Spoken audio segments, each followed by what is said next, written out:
I'm Hannah Moore, CFP, a practicing financial planner and educator. I'm on a mission to change the way people think and talk about money. Let's get started. I want to walk you through how I think about large purchases as a financial planner and hopefully help give you some framework when you're looking at making large purchases, whether that's buying a home, buying a car, whatever that may be. I want to kind of walk you through how I think about that as a financial planner. Now, there's two areas that I look at this from a planning perspective. So one is going to be the cash flow and then one is going to be the net worth. And I'm going to tell you what I mean by what that means. So the first way of looking at your financial situation is through your monthly cash flow. And this can look different. It can be quarterly cash flow or yearly cash flow. I've seen a lot of it. But generally, what's coming in and what's going out every month. And this is where most people have a pretty good sense of this, right? They know how much their car payment, know how much they can afford on a home purchase, right? They're looking at that monthly payment. And this is critically important as we're looking at your finances, right? You don't want to get in a position where you can't afford your monthly payment. And I think people are kind of naturally wired to think this way. And so when we think about a large purchase, I always want to look at what is the impact on our month-to-month budget going to look like, right? What does this look like? And then the other planning considerations from a cash flow standpoint are going to be, not to get too morbid here, but what happens if you or your partner, spouse, if you're married, what happens if you pass away? Again, I know it's not the happiest topic, and oftentimes in meetings, I'm bringing up the worst case scenario, but making sure that you have a plan for life insurance, and making sure that you have a plan for disability as well, because those are going to be the things that could really disrupt your cash flow planning. Also losing a job, things like that. And again, some of this you can protect yourself against, and some of the things that you can kind of put buffers and, kind of build up systems like an emergency fund, making sure that you're helping advance your career, whatever that looks like, making sure that you're going to have career options. But when we look at a big purchase, I want to know, first of all, how does it fit in with your cash flow? Does it align with what's most important to you, right? So I'm a big believer in values, and I often do my budgeting blocks with clients where we're looking at where are they spending their money? Where is their monthly cash flow going? Again, we do this all through blocks, so it's real fun.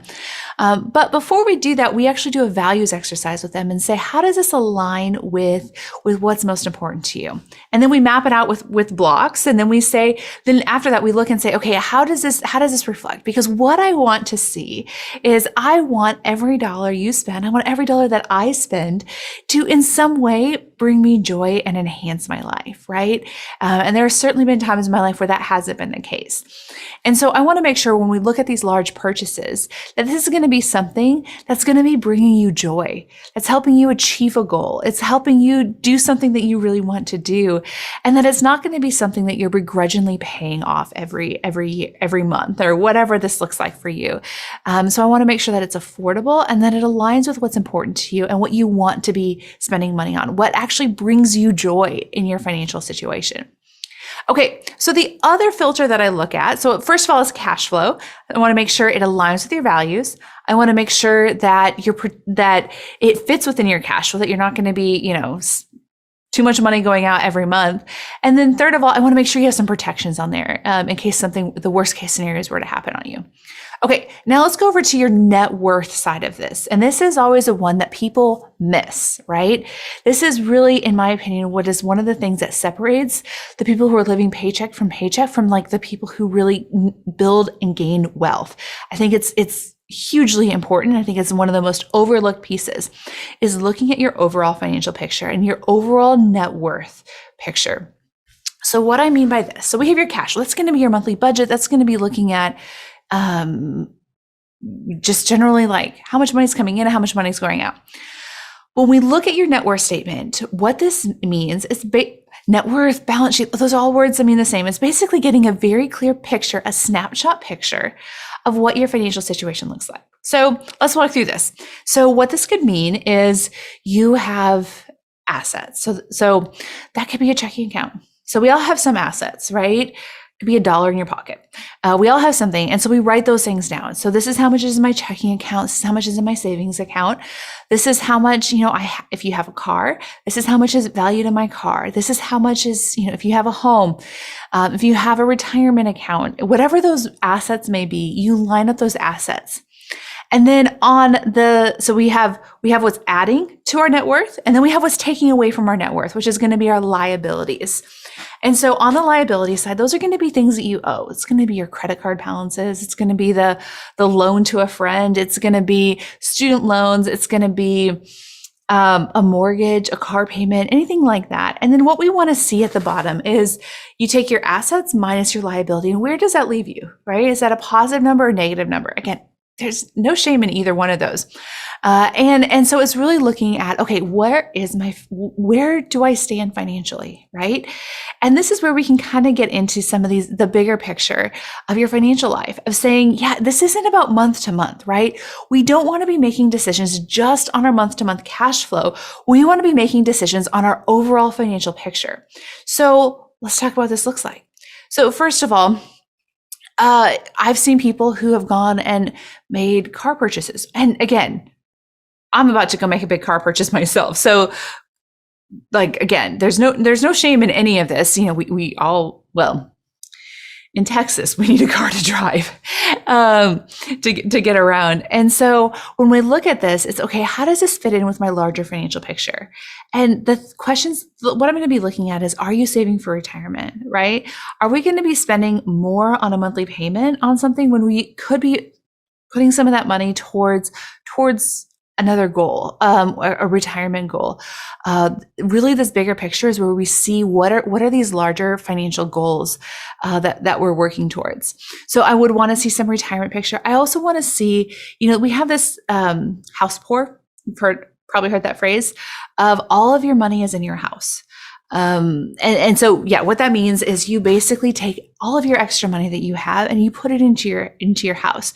So you have very little cash, you have very little outside assets except in your home. So on a big picture scale, what that would look like is you would have maybe a healthy net worth, 6-figure net worth. I've seen people up to 7 figures of net worth just in their home, but that doesn't help them retire. That doesn't help them with other goals that they have or other financial goals, because it's all tied up in their home. And so one of the things that I want to see is that this is divided out into other categories, right? It's divided out not just into your home, but into other places as well. And that's what's going to be really, really important on this. And so by marrying this idea of cash flow and then this snapshot picture of your financial health is what's going to really create really good decisions. And so one of the things I'll do is we'll go through the budgeting blocks with clients. We'll see what their cash flow looks like, right? How much money could they actually spend every month? And then we'll look at their bigger picture. And oftentimes we're putting this into calculations that say, this is how much you need to be saving for retirement. This is what this looks like.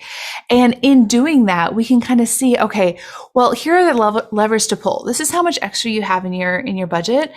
And let's, but some of this needs to go towards retirement planning, or some of this needs to go towards saving up for maternity leave, or this is what needs to go for, retirement, college savings, whatever, buying a new home or whatever that may be. And so therefore we want to have that in context, what our large purchase would be within that context of understanding the real consequences of our decisions, and not consequences in a bad way, but understanding what are those trade-offs that we're making. Because it's not just trade-offs in our month-to-month cash flow, it's also trade-offs in our larger picture of our financial situation. And so I think that's critically important, and something that I often find with clients is that they'll either think about one or the other, right? Sometimes they miss even the cash flow side. Some people miss that perspective on there of this is a great investment, but it doesn't necessarily fit with their cash flow, or it's going to need more time and attention than they're willing to do with that. But if you're looking at making a large financial decision, look at it, yes, on your cash flow, but also look at this net worth. And the best decisions that I see with clients are ones where they're making those in conjunction with each other.